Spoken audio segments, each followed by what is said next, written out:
Hello everyone, great to see you all today. I'm hoping that you can all hear me. So my name is Julie Dundan. I'm an Advanced Accredited Practicing Dietitian. I've been working as a dietitian for too long, for many years, but the last 20 or so years I've been working with older people, both in the aged care, residential aged care homes, but also in the retirement sector. And today I've also got John Casey. Hi everybody, welcome to the session. This is new for all of us, so I hope you guys are enjoying it all. You know, technology is a wonderful thing. It's fantastic when it works well, but almost a disaster when it doesn't. So bear with us if we press the wrong button here or there and we have to go backwards. Bear with us. We're all learning, I'm sure you'll get a lot out of it. We've got some great information to share. As we go through, there are some buttons. If you wanted to chat, you want to put something up on the chat, you're very welcome to do that. And we may have some time to talk to you at the end of it to really answer those questions personally. So it would be great to see that chatter. There's nothing better than talking to people face to face. And being in the same room, but this is almost as good. So let's try and use it in that way. So today we're going to be speaking about nourishing the young at heart. What are the really good foods to eat to keep us well and strong as those years progress? What I'm going to do now is I'm going to share my screen and show you some slides and speak to those slides. We're also going to show some videos, some cooking demonstrations by John. So hopefully get some good tips. I can tell you he's a pretty good chef and he's got lots of really good ideas. What diet should we follow to keep as young as we feel? What's the magic cure? And there's many studies that have gone into healthy eating for when we're younger and as we get older. Is it vegetarian? Is vegetarian the way to go? Is eating as a vegan, is that a good way? And of course, we've all heard about the paleo way, and that's a bit extreme for most of us. And then we've heard about the 5 and 2, where you actually fast for 2 days and eat normally for 5. The low carbohydrate diet, the high protein diet, a low fat diet, and the Mediterranean diet, and then there's the Australian Dietary Guidelines. And I'm going to be speaking about some of these as we go through. And I'm sure you've all heard of 1 or 2 of those before. I'm hoping you have. One of the things, I don't know if you've seen these books recently. My friend and colleague lady called Hobbins, she lives in Tasmania and she's written a couple of books, Eat to Cheat Aging and Eat to Cheat Dementia. And these are 2 current books, and you may find them in bookstores. She's actually only just last week put those 2 books together, and it's called Body, Brain, Food. So that's hot off the press. That's brand new. Not everybody knows about that. She's yet to really publicize that and market that. But these 2 books are really worth having a bit of a read of, and you may even find that they're in your library. The principles she talks about is use it or lose it. It's a bit like exercise, you know. If you don't use those knees and those hips and those legs, it just gets harder and harder. So to keep on the move and to keep doing the things you enjoy and don't stop. And part of the reason for that is to maintain our muscles. And if we keep using our muscles, we'll be able to maintain them. And to maintain those muscles, we need an adequate protein intake. And we'll talk quite a bit more about that during the presentation. We need to prevent osteoporosis. So we need to do weight-bearing exercise. And I love to swim. I love to swim and get in that pool and do some laps. But that's not weight-bearing exercise. It's important for my upper body, but it doesn't maintain the muscles of my legs. So walking is the best way to do that. Preventing osteoporosis is ensuring you have enough calcium and vitamin D. And I think there was a session on vitamin D earlier today. And certainly vitamin D is that sunshine vitamin. We get it from the sunshine, but then we know that we can get too much sunshine as well. Keeping our brain active, maintaining social interaction, maintaining our brain function as in brain fitness, doing the crossword puzzles, playing all sorts of puzzles to keep our brains thinking all the time, reading books, of course. And probably one of the most important things that I see in my work is don't get too thin, avoid unintentional weight loss. And as during our younger years and our young adult years, we're told always, don't be overweight, keep well, lose weight. But what we know now is that as we get older, weight loss isn't necessarily a healthy thing. And that's one of my main messages for today. Nari's also some other principles. She talks about having protein at every meal, including the omega-3s, having adequate vitamins and minerals, so having a range of foods. Again, she's talking about calcium and vitamin D, antioxidants, and including enough fluids and having adequate hydration. Another friend and colleague of mine is a lady called Catherine Itsiopoulos, and she lives in Melbourne. She's of Greek origin, and she regularly visits the Mediterranean, probably not in recent times, but she's written a number of books on the Mediterranean way of eating. And certainly the style of eating, this is probably out of all of the diets that we see publicised, it's the Mediterranean diet that actually has the evidence to say that to support long life and good health as we age. And the 10 steps include using extra virgin olive oil as the main fat in your diet. And 60 meals a day is actually quite a lot. For many of us, we might struggle to have 60 meals a day. Having vegetables with every meal. So having about 100 grams of leafy greens, and that's quite a large amount. 100 grams is those leafy leaves, they just are very light. 100 grams of tomatoes, that's at least 2 small tomatoes, and 200 grams of other vegetables for the day. And include at least 2 legume meals per week. So instead of having a meat-based meat or chicken or fish, have some legumes in your diet. Having 2 serves of fish, and around 150 to 200 grams of a serve, and having 2 of those a week. Having smaller portions of meat and less often, so and perhaps no more than once or twice a week. Having fresh fruit every day and dried fruit and nuts as snacks or desserts. Eating yogurt, about 200 grams, that's a pot of yogurt, and cheese in moderation, only about 30 to 40 grams a day. Now, you know the cheese slices, the slices that we see on in food, the cheese slices we can buy, they weigh about 20 grams. So it's about 2 of those in the day. Having whole grain breads and cereals with meals. Consume wine in moderation. And of course, one of the things that actually features is, excuse me, can you hear my dog barking? Can you? This is the thrill of working from home.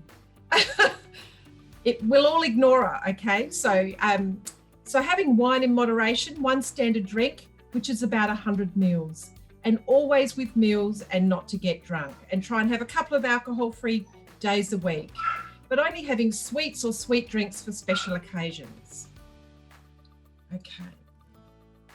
So there's a little bit of evidence about vegetarian eating and that we need to be having more plant-based protein foods than animal-based protein foods.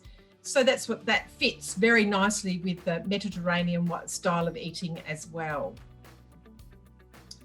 Now, there are some areas in the world called the blue zones, and that's where people have lived a much longer life than the rest of the world. And particularly in Japan, on the island of Okinawa, is found to have more centenarians than anywhere else in the world. So people who've lived longer than 100 years. Other lessons from the blue zones include move naturally, a sense of purpose, having less stress, and a plant-based.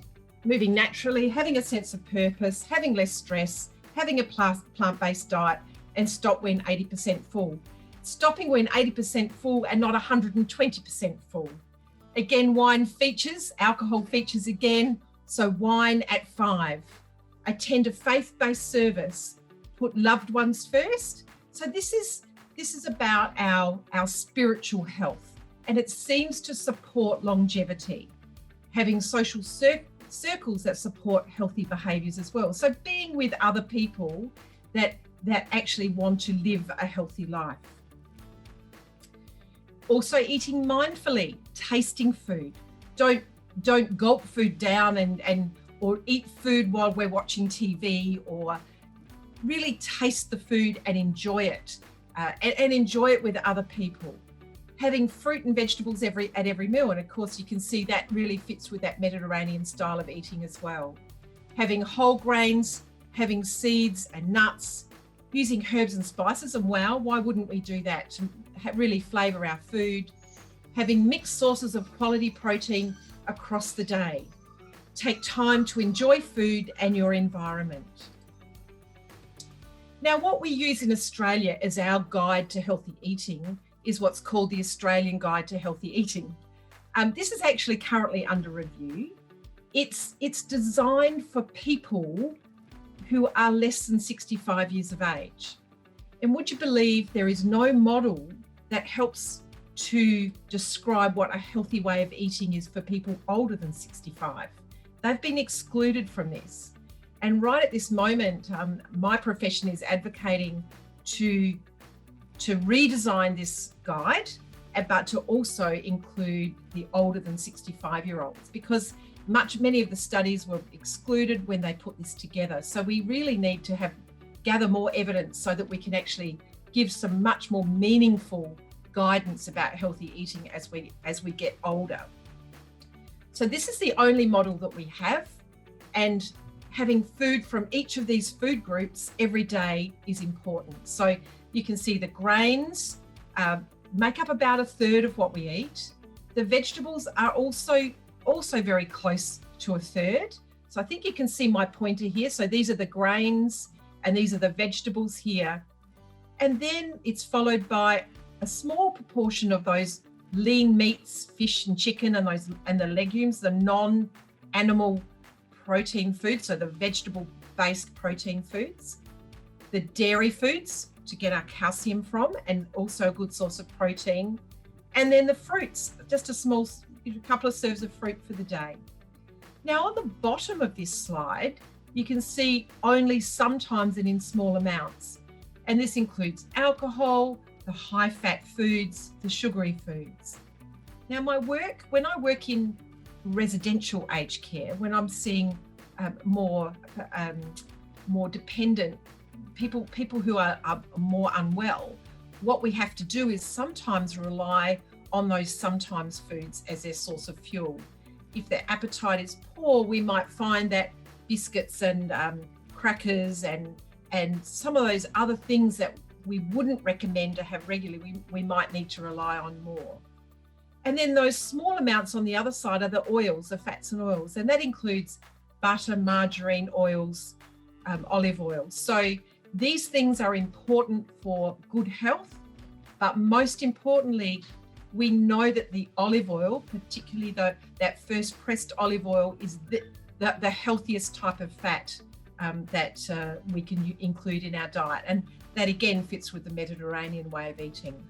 So having foods from each of those food groups every day, that's where we should be getting our energy from, and that's where we get our nutrition from. Our protein, our fibre, our calcium, our vitamin D even comes from some of those foods. All the B group vitamins are really important, and we need to get them in the right proportion. So that's the Australian Guide to Healthy Eating. Now, the Australian Dietary Guidelines also go along with that Guide to Healthy Eating. Is about maintaining a healthy weight by choosing a nutritious diet and keeping active. Choose a variety of foods. Limit the foods that are high in saturated fat. So remember that's that little group down the bottom. Limiting the sugar, salt, and alcohol. Encourage and support breastfeeding. Where does that fit? Well, of course, these recommendations are for the whole community. And as perhaps the older generation, we should be encouraging and supporting our family to breastfeed. And I think the other one that's really important for all of us is to care for our food, prepare and store it safely, so that if we cook, we actually cool it properly, we keep it cool, and we discard it before it spoils and can result in food poisoning. So if we talk about healthy weight range, what is a healthy weight range? Now, I'm sure some of you have heard about the BMI or the body mass index, and we hear about it all often, and perhaps we don't realise what it actually is. And it's a figure that comes from your weight and your height. And your weight is in kilos and your height is in meters. So what we do is we divide your weight of kilos into your height squared into your weight in kilos and come up with a number. And if you're in the healthy weight range, that number is between 20 and 25. The important part of this is that what we know from the limited amount of evidence is that as you get older than 65, your healthy weight range is greater. So what it means is it's healthier to be heavier when you're older than 65. So there's some good news for the day.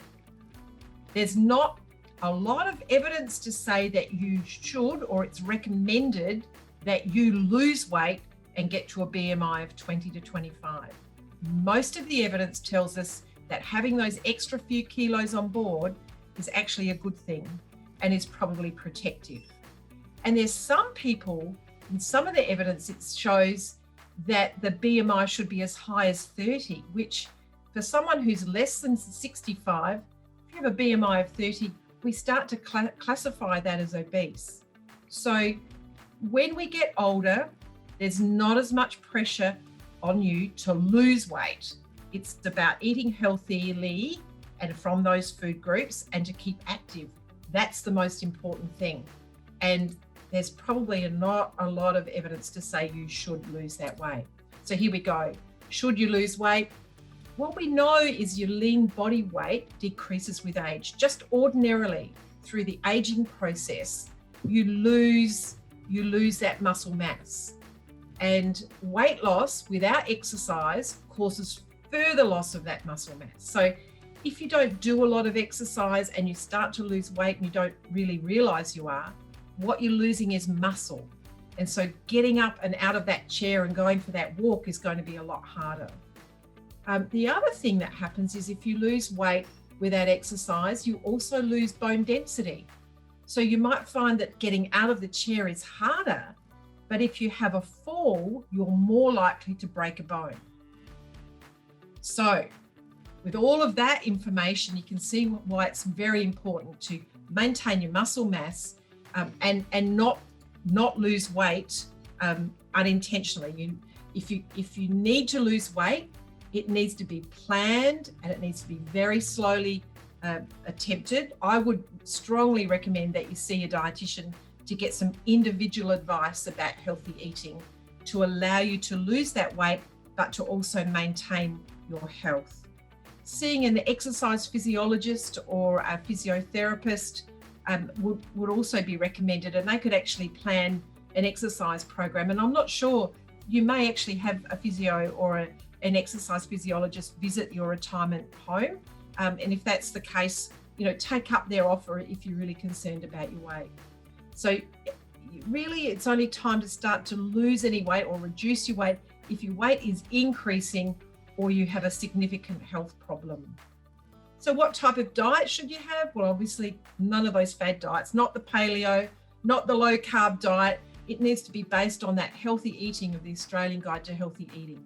And I would recommend that it be individualized, that you get a dietitian to help you with that. And you might find you can achieve weight loss by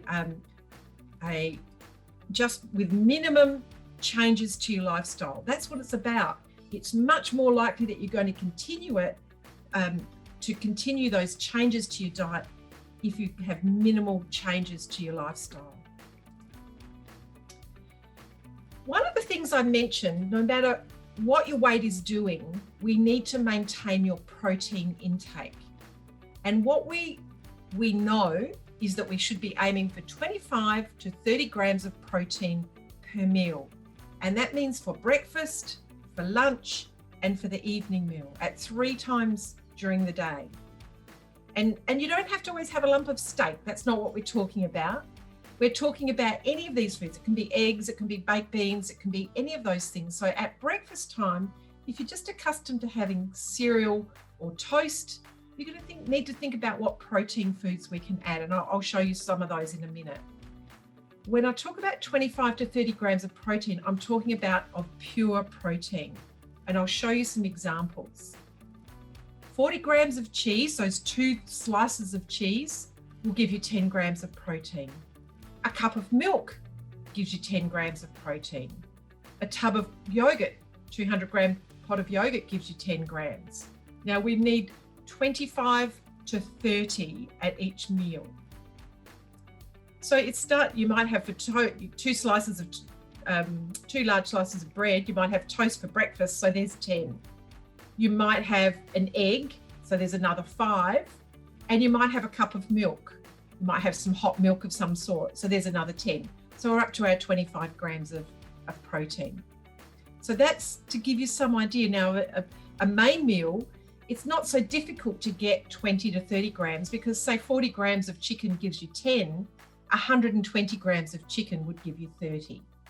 So I can see that a main meal is relatively easy. A lighter meal, if you have the light meal in the middle of the day or breakfast, it starts to get a bit more challenging. So just think about some of those things to how you're going to get that 25 to 30 grams of protein in. So what we want to do is start the day in the healthy way. We need to include breakfast, and it usually provides the carbohydrates, the protein, fiber, calcium, and folate. And I thought I'd just compare these couple of breakfasts as well. This just shows you how easy or perhaps how difficult it is to get the protein and all those nutrients in.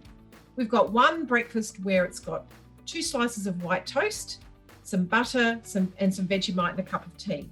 So it's really tea and toast, basically. Then we've got the other one is 2 slices of wholemeal toast with some margarine, so half a cup of baked beans, which isn't an awful lot, a half a pot of yogurt, and a half a banana. Again, it's not a huge serve. There's a range of different foods included. And energy-wise, the kilojoules are very, very similar. There's only about 30 calories difference. The one with just the toast and the Vegemite's got 8 grams of protein. The one with the baked beans and yogurt has 18. The calcium, look at that, 75 to 245 milligrams. And fiber, it's 2 grams versus 11. And you'd be aiming for around the 25 grams of fiber a day. So this is getting up to being nearly half your fiber intake for the whole day. So you can see just making those small changes can make a big difference. And these are just another couple of cereals that I just wanted to show you as well. They both these have 23 grams and 21 grams of protein in them. So it's cereal and milk, a banana and some fruit, or some porridge with sultanas and honey in a pot of yogurt. So you can see the fiber isn't as great, but still the fiber is still 5 grams, but the really good sources of protein and really great sources of calcium. And again, their energy levels are about the same, but they're more than the other one that I showed. Just to sort of compare having the different types of breakfasts.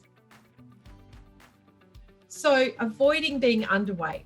We don't accept unintentional weight loss. If you're losing weight and you never plan to, you need to find out why, and we need to slow that down and stop it. We don't want to lose the muscle and strength, because that increases your chances of infections. And ultimately, there is loss of independence. If you don't have the strength to do the things that you want to do or should be doing to care for yourself, that independence may slip away. And none of us usually want that. So some of the questions you might need to ask yourself: have you lost some weight recently without trying? What's your appetite like? Is it about the same, or is it great? And if it's great, that's fantastic. It's just a matter of using that Australian Guide to Healthy Eating to guide your food choices. Are you able to get out and about? Now, my guess is that's been somewhat limited to some of us, particularly those that live in Victoria, and being unwell or stressed and having some sadness. Now, this is about your how happy you feel and whether you're feeling isolated or lonely. And we know right at this moment in time, there are some people who are feeling very isolated and very lonely. So think about how that's affected your appetite, and certainly make sure that you're having your 3 main meals, and you may even need to have some snacks to stop your weight from dropping. So if you have any of those concerns, these are the things we should be aiming for. Have 3 meals a day and snacks if you need. Avoid those crazy fad diets. Enjoy your food and allow yourself an indulgence from time to time. Look after your food. Make sure you store it safely. Keep up your fluids and include some regular exercise. If you find that none of those things are working for you and you need some individual advice, it's a good idea to see an accredited practicing dietitian. And my recommendation is always to find the food first solutions. There are certainly many supplements on the market, but we usually don't need them. If we can find the food, and a dietitian can help you do that, find the food that keeps you well and keeps you happy, and the foods that you enjoy. And that's the key to good health and good nutrition. So that's my little session on healthy eating. So I've got a couple of videos now that Stockland have had on their website, and certainly John's produced this for Stockland. So what this is really showing is that with the Bircher muesli, we can use the oats, which is a great source of fibre, and the fibre is soluble fibre, so it helps to lower our cholesterol levels, but it also helps our bowels. And by having some berries and sultanas, we can actually get some of the antioxidants, and the yogurt is a good source of protein. And what John's got here is really soaking those, he can probably say better than I can, but you're soaking the oats in the juice overnight and then adding those any combination you prefer. Would you like to make a comment, John? Yeah, no, it's really, you can use, and even adding some juice in there as well. But I like to use yogurt in a traditional way, and this is a great snack that you can just keep in the fridge as well and snack on over the day if you're hungry. So it's a really good, tasty snack that you can keep on hand, which is really important. And of course, the protein's coming from the yolk. You're getting all those nutrients as a snack, and it's not just a sweet biscuit, for instance. You're getting all the goodness from that food. Okay, so because that, I'm just going to let's stop share. I'm going to come back out of that, and I'm going to find another one, but I'll show you the other one.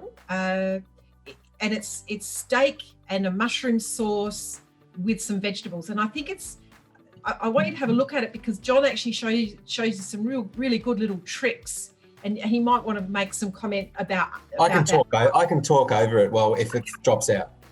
That'd be great. All right, well, let's see what we can do.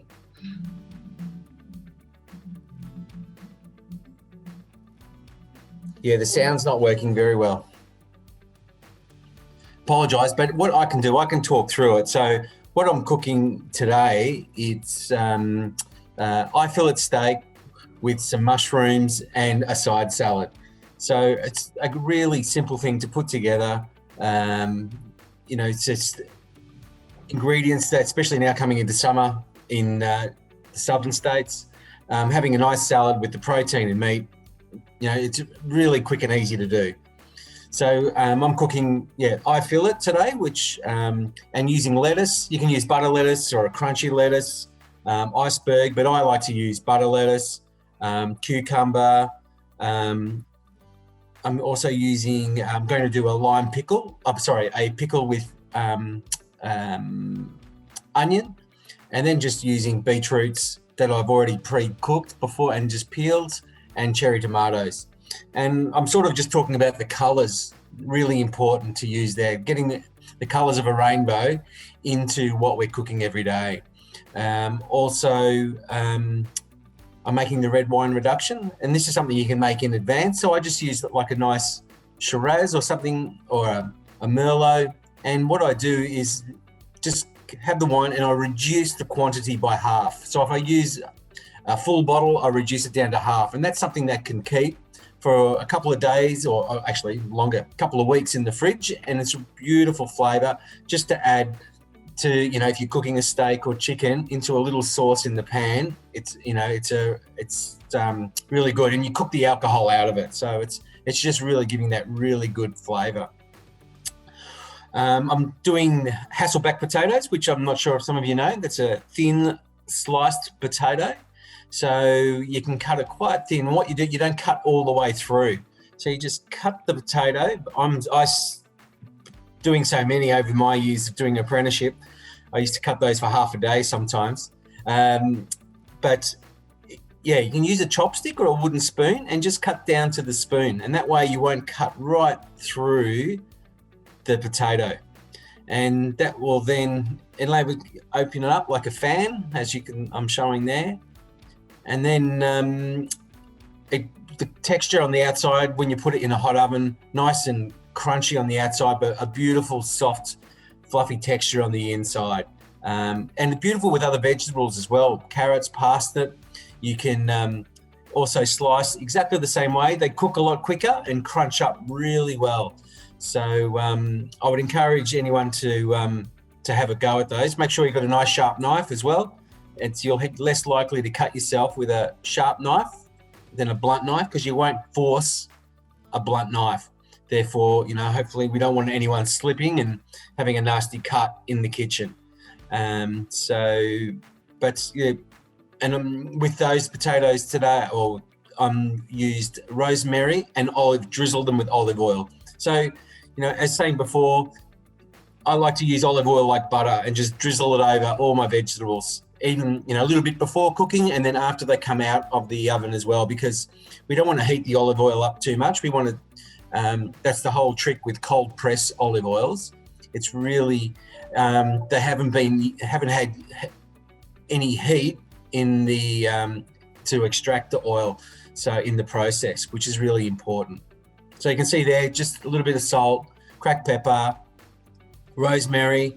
I like to use a lot of herbs when I'm cooking, and great to have them. And there you go, olive oil on top. I like to use most of the Australian olive oils you'll see on the market are all cold pressed, and that's what you want to be looking for as well. So the other oils like the pure olive oils and the light olive oils, they're more refined.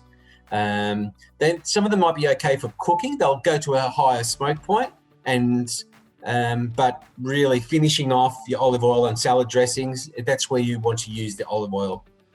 There I'm just making a little pickle with the red onion, so just some lime juice and a little bit of sugar, and I'm just mixing that together, and then I'll just cover that up and let that sit for half an hour, and it softens up the onions and gives them a really nice, brings out the sweetness in them as well, and just to use on the salad. So again, drizzling a little bit more olive oil over the steak, and always and salt, and always make sure that we go into a hot pan. And before I cook it, I always let the meat come up to room temperature. So don't take it straight out of the fridge. Let it sit on the bench for 15 or 20 minutes, and it cooks a little bit quicker, and I find more evenly as well. But make sure you use a nice hot pan or a grill. Otherwise, you'll be drawing all the moisture out of the meat while the pan heats up or the grill heats up. Today, so I'm just going to do, which is with the mushroom sauce. Again, just slice up my mushrooms, a little bit of olive oil or butter in the pan. I like to use a little bit of butter as well sometimes, just helps caramelize. And that's the reduction. And so the red wine has reduced right down now.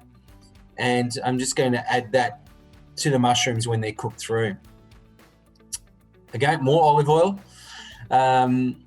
So I make up my dressing in a jar. So 2 parts olive oil, 1 part vinegar. You can use any type of vinegars you want, balsamic or a red wine or white wine vinegar, some garlic I'm putting in there. And you can make your own flavour or salad dressing. So, you can make this up, keep it in the fridge as well. If you use olive oil, it will solidify in the fridge. So, but that's fine. You can just take it out a little bit beforehand and it'll come back to room temperature. And but if you see your olive oil solidified, there's nothing wrong with that. So just adding some lime juice. I just put it all into a jar, like a jam jar or a tomato sauce jar, and mustard, just to give it that really nice depth of flavour, a little bit of spice to it as well. And then just salt, pepper, and I'll put the lid on, and that's it. Just give it a really good shake and leave it on the bench till we want to use it. So that's a really quick, easy way. Again, you can add your own flavors. Sometimes I add a little bit of honey or mustard seed to that. So I'm just arranging the salad leaves on the plate now. And I like to just drizzle a little bit of the dressing on over the leaves so it disperses really nice and even. And then when I put my rest of ingredients on top of the salad, the dressing is right through. So again, you can see having a nice sharp knife and a really good chopping board too. You want nice and sturdy so you don't slip. You don't want the board sliding around on the bench. So and you don't have to cut nice and fine like what I do. But it just a little bit of practice and having a nice sharp knife makes a big difference. That's the pickled onion. So just after it's been marinating for half an hour or so. And what I'm here, it's really important after you've cooked your steak to let the steak rest. So what happens when you put your steak onto the hot grill, the fibers really tense up. So you want to rest the meat for at least 10 minutes in a warm spot after you finish cooking. That way the the fibers will relax and the meat will be a lot tender. If you take it straight off and eat it straight away, it'll be quite tough. And there's the reduction, just finishing it off with the mushrooms. And I'll just add a little bit of mustard into that sauce, and that just helps just thicken it up and emulsifies in with the wine. And you can finish it off with a little bit of, I like to just add a little bit of butter to that as well. Olive oil will split it, but you've got I've used so much olive oil on the way, and that's only just a little bit of butter just to help emulsify the sauce and just gives it a nice rich flavour. So you can see it's a quite quick, easy dish to put together. Again, Julie will tell you in more detail the benefits having all those colours, and there are the potatoes, really quick and easy. So there it is. I'd encourage everyone to give it a go at home, and it doesn't have to be a steak. You can use a chicken fillet or a pork cutlet, try it. And if you go to my Facebook page, it's called Live Life Cook. This recipe should be up with the all the details on how to cook it as well. But I'm sure you might start seeing the videos, hopefully through Stockland as well, which I've produced. So there you go. And there's Julie doing her talk on the nutrition, so she can take over now. Yeah, thanks, John. Certainly, this is really a relatively easy meal to put together. And as John said, there's the good source of protein, and in fact, that size of steak is quite big, and you might find that that's too much for you, and that's okay. You can, as long as you don't you can sort of have around the 100 grams of steak.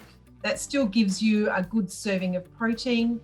And then you can see the colours of the salad. That range of colours gives you a range of antioxidants.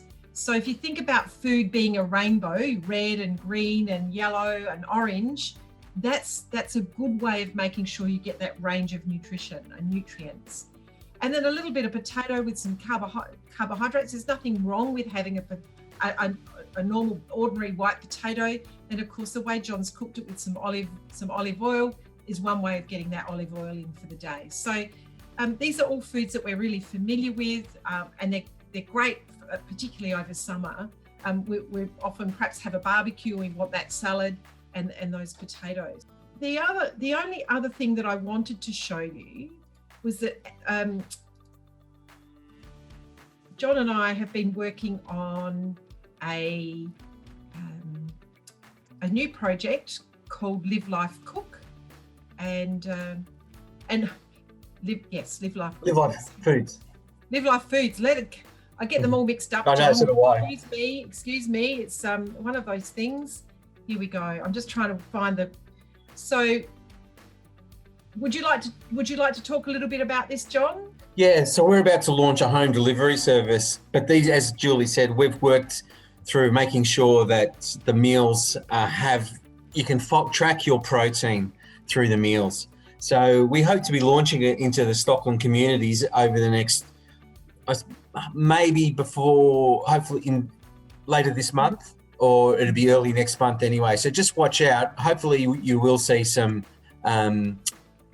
information come out around this, or you can go to the website, Live Life Foods, and we'll be able to have online ordering as well as a phone up order, and you can download the menu from here. But we've got, we'll have a seasonal menu with beef, chicken, all the things that people like, a great variety of vegetables with each dish as well, soups, and we've even got snack items with, we've even got sandwiches and things like that, and desserts as well. So just keep an eye out for that, Live Life Foods. Hopefully we'll be promoting that with Stockland in some of the communities. So it'd be great if you can spread the word once you start seeing it, and love to get your feedback as well on the quality of meals, because we've had really good feedback from people who have tried the meals, and size-wise and price-wise, we've tried to keep them very economical as well, but also to maintain quality, which is critical. So the quality of the food, but it's also the nutrition contribution of those meals. So, there are many home food deliveries and options for you to choose from. But what I've found as a dietitian, there's very few that have actually considered the amount of protein that's being delivered in each of those meals. So that's why we've got together and really identified and designed that menu, so that those home delivered meals are with older people in mind and what their nutrition needs are, so that you can actually be reassured that you're getting all the nutrients that you require, as well as the delicious food. So it's got to be both of those things. And that'll be available. Yeah, that'll be available nationally as well in the new year. So it doesn't matter which state you're in or where you are, everyone will have access to some good food. Thank you for persevering with me. And my dog decided to talk to us, so we did something about that, and the video didn't talk to us. So it's amazing what you can do. Yeah. So thanks for attending, and I'm glad you enjoyed it.